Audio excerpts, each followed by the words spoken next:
Hello there, welcome back to profneel. It's video number 111, Nelson, and we can always visualize the cricket aficionados can always visualize umpire Dicky Bird standing on well length because one Nelson. Virtues are always worth possessing. Virtues are always worth possessing. Well, this movie was released in 1969 when I was 40 years old, directed by Rishikesh Mukherjee, always known as Rishida. And this saw Dharmendra, the cine actor, in his finest role ever. And that role he epitomized truth and integrity, along with honesty. And I saw this film when I was about 5 or 6, 7, 8, somewhere there. And then I saw the film again when I was a teenager. And I kept seeing this film again and again because it had cast such a great influence on me, a very positive influence on me. It actually entered into my heart. So much so that best expressed in Urdu. It says, मेरे जहन में उतर गया वो. This character of Dharmendra, I mean, an epitome of truth, integrity, and honesty. But as a senior at work tells him, Satyakam, remember, the path that he chose to tread is a path of loneliness and suffering. But remember, the world moves because of people like you. Well, he sees a lot of suffering in that movie, Dharmendra. But somehow I took to this path. I don't know why. I was possessed by this character, to put it clearly.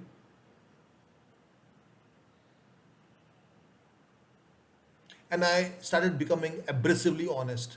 And I preferred people who would be upfront in my face, then talk behind my back. I had two choices then, either to take chose this path of loneliness, suffering, and being ostracized at times, which I have been ostracized, being absolutely lonely, being through going through harrowing times, but somehow or the other, there's some gods and angel that comes your way, provided you're walking on that path of truth. I've seen that in my life, and nothing else is very vindicates is better than my question of having a choice. As the Krishna tells, advises Arjuna in the Bhagavad Gita, Dharma is for the soul and not for the body. And I chose this path as my dharma. Vindicated again by the quote which I later saw in my life at the Palakkad Sessions Court, the bust of Mahatma Gandhi. Below that was a quote. This is a court of justice. There is higher court of justice about this, the court of conscience. Beautiful yet powerful. So every time I see something on truth and integrity, that that my choice, I reflect on. I say, thank you, God. I chose to walk on this path. Encounters. You must have heard of police encounters with gundas, gangsters. Well, Tambram boys don't. I mean, we are not afraid of those encounters because there'll be a daily encounter at home. More so when we got this remarks on the teacher not doing his homework, or when the report card came. And once I lied to my father about homework, that we didn't have homework. The next day this was when I was about 6 years, 7 years, 4 years, I don't know, 6 to 7 years old, I think. So I tried to pull a fast one to go and play. Not exactly a lie, I mean, you could call it a lie or a fast one, but I tried it. And next day, the teacher put a remark in my calendar. We had this stupid system of the teachers putting a remark in the calendar. Your son did not do your homework, which I got signed by my father. So I got it from him. So then I realized that my face gave away when I lie. So why lie? It's better to speak the truth. Yet, even when I spoke the truth, there was a problem.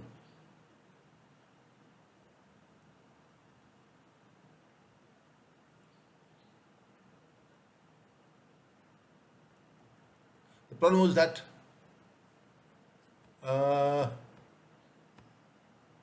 I spoke the truth to my father not once but thrice on the days that we didn't have homework.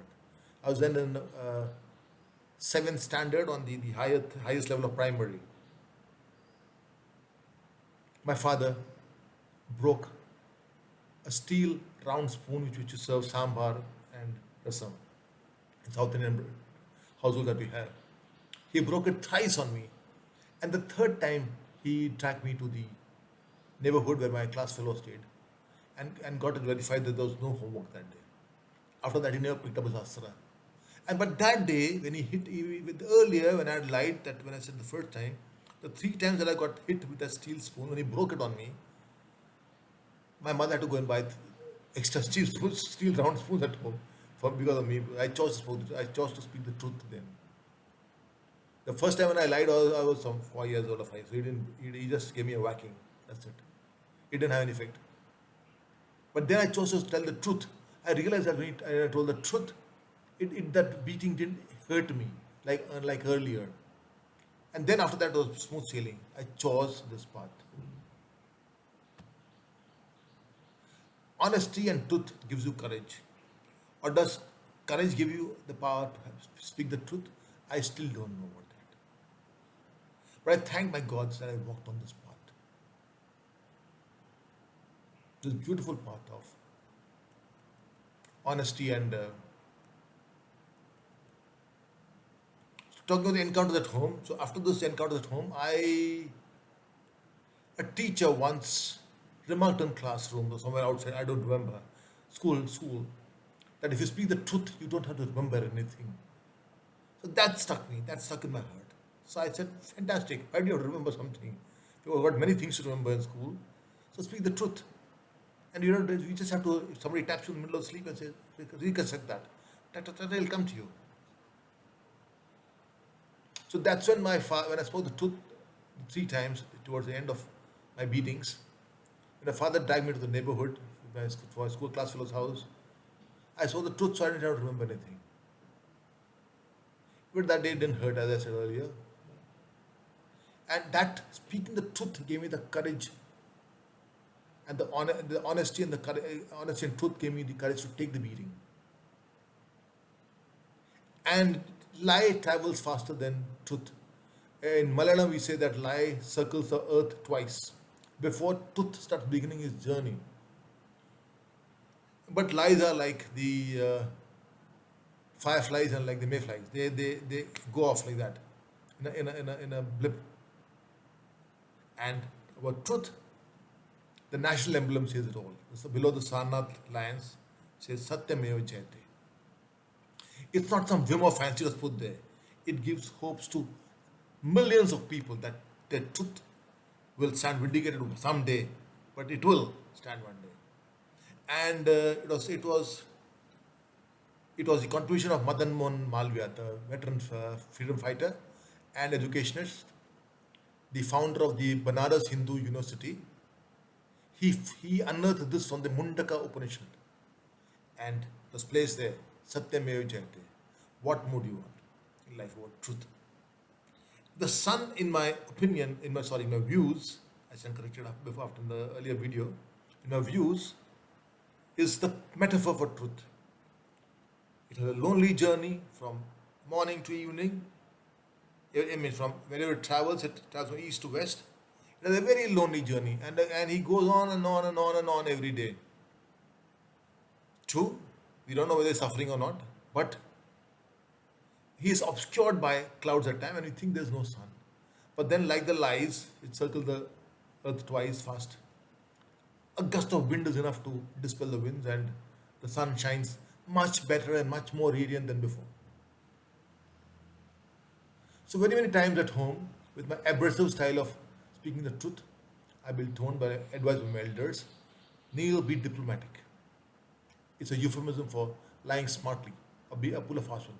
I could not do it because I realized that when I lie and I pull a fast one, my face gives it away. I cannot. Somehow I cannot do it. I mean, that's my weakness. Though it put me into trouble at my workplace, I started questioning my superiors during my hotel operations days about their moral corruption. So that did get me in trouble, but then I have no regrets about that.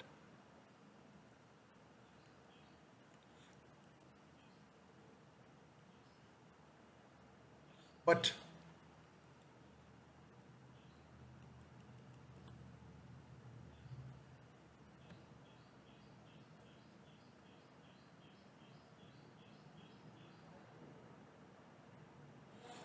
the finest thing that happened in my life was in 1989 in the Rambagh Palace.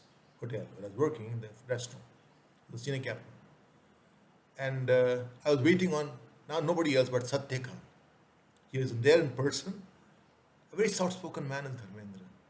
So when I was waiting on him, I had a conversation with him because this is the man who influenced me as a real hero. I mean, how would God, how would I let go of such a chance that God has sent me? So I started talking about films with him and his films. And I said, your favorite, my favorite movie with you as a lead. And I paused. So he too paused and then he looked at me. He probably thought I would say Sholay or something like that, one of those He-Man image that he portrayed. I said, it was Satya Khan. So he sized me up like that. He says, what's up? He blinked his eyes, he says, this 20-year-old something and talking about Satya Khan. So I said, sir, I love that movie because thanks to you, I learned what my elders and my family members try to teach me that speak the truth, honesty. But your one movie made the difference in my life. But then it's such a pity, such a regret.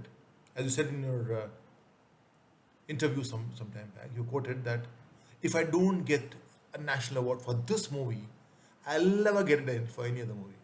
And that was probably true because he never got an award for any other movie. Because after that, he had to play to the gallery in that He-Man image of his, as in Sholay, etc. I've been terminated from work more than once.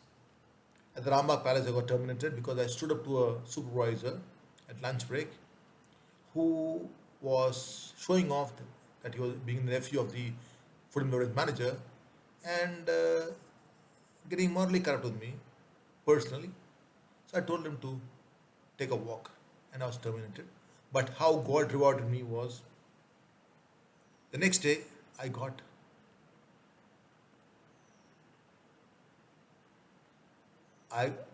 a letter from the Institute of Hotel Management appointing me as a teacher. And I recall that during the PUSA interview, there was a Satyakam factor also. There was a very high five panel of the union's the union tourism secretary, the tourism secretary, union, the government of India, Mrs. Suman Swarup, Mr. Surya Andrews, the principal, legend again, a living legend, and the director, National Council for Studies, and the two HODs who were there since the beginning of the college when it started. So it was a very high-fi panel. It was a tough panel. The questions were going to be tough. I was prepared for it. So when out of a list out of 45 applicants, there were only one selected. And I realized that out of that, I was the one for that one vacancy in front office as a junior faculty, teaching faculty. I realized why it was so, because Satyakam factor again. But Mrs. Swarup asked me to list my favorite role model teachers. So without blinking, I said I took my late uncle's name, in whose memory I've been named, Professor M.G. Neelakantan, Professor of English at Loyola College, Madras, whom the British also clarified that doubts in English. He was such an authority. Mr. Rafiq, my founder principal at IHM Ahmedabad, who was a role model teacher. And very many, a couple of other teachers at that. But then I went on to the real life as a Sydney Poitier to serve with love. And goodbye, Mr. Chips, Peter O'Toole. Then I added, I said, ma'am, there's one more character, but he's not a teacher, but he's a real hero. But he influences me the most. So she was a little intrigued and she asked me, who? I said, Satyakam. She said, why? She jumped with, why Satyakam? I said, ma'am, a teacher is supposed to build character. And if he's not Satyakam, then what good will he be? And he has to be a role model of virtues, integrity, and honesty. And I think that's the reason I got that position. And Pusa was like Satyakam's first posting, his first career break at Bhavanigarh. An ocean bed of corruption. Except for two senior teaching faculty, every other teaching faculty I realized was corrupt.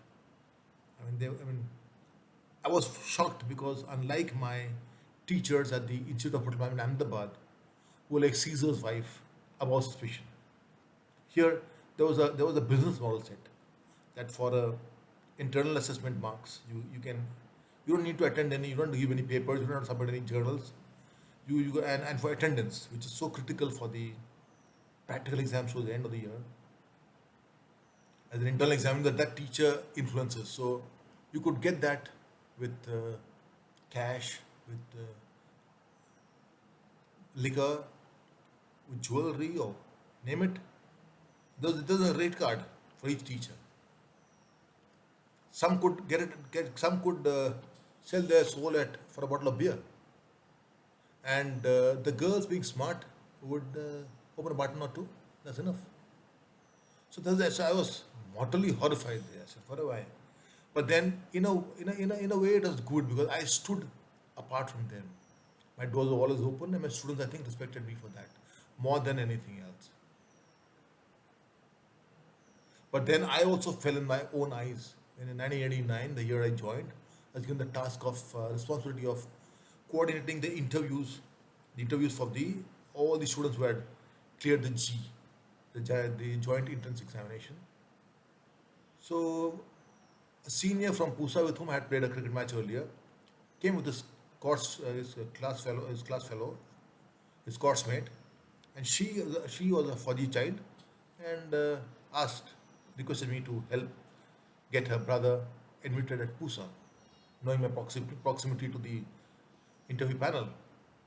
Now, at Pusa and any of we at the interview panels generally give a little bit of leeway to the for the children who get through. We know their difficulties. I said surely. So as I did with any other middle class parent who could not afford to send the child to Bombay, Delhi, Goa, so I would go and portray share this problems with the inside the panel. So they would do the needful. So I did that, and on our way out, she, being a flight attendant, gave me a packet of 20s Rothman cigarettes. I took it and I just put it on the table. I was so focused on my work that I didn't think twice about it. Then I smoked a cigarette, and suddenly I felt so guilty that I had taken something in return for a favor. I immediately scorched that cigarette, and I didn't throw the packet away, but I gave it to a class 4 employee. I said, please enjoy it. Thankfully, it happened at the beginning of my career before the academic session started. So that was a good wake up call for me. And I'm thankful for that, extremely thankful for that. Yes, in corporate India, I knew I was not fit for corporate India. In the classrooms, I was at home about with truth and integrity, but in corporate India, no. It was Mia Kalpa. I still feel bad about how I unscrupulously fitted that corporate attire in my sorry in the corporate attire charges for to save income tax. I don't know how. Maybe it's peer pressure, maybe whatever. But there I failed in life. That's one of the occasions that I failed. Now, the last workplace where I was working, again I realized that honesty and truth doesn't work much. Integrity doesn't work because during a meeting, a business test meeting, national business meeting, I challenged a lady colleague who was trying to prove me wrong when I had the facts and figures, and I was truthful. I said I could be if I want to be, I would rather choose to be a Chandal like Raja Harishchandra to unearth the truth. And I've been through that path already. And believe me, God sends you messengers, His angels as messengers. From nowhere they appear when you're on your path of truth and courage, and courageously walking the path of truth and integrity. You get strength from somewhere. I don't know how to explain this. This can't be expressed in words. So Harishchandra being immortalized by the Amar Chitra Kathas we read. So I was still, despite walking this path, treading this path of suffering, I would still go for it again and again and again and again if need be, to avoid the path of lies and chicanery and deceit. Unknowingly, it may have happened by me, for which I used to always go and apologize once I knew about it. I always felt guilty, and I always had to make amends. So embrace the path of truth to enjoy the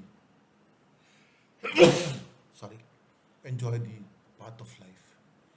Embrace truth to enjoy the path of life. Thank you.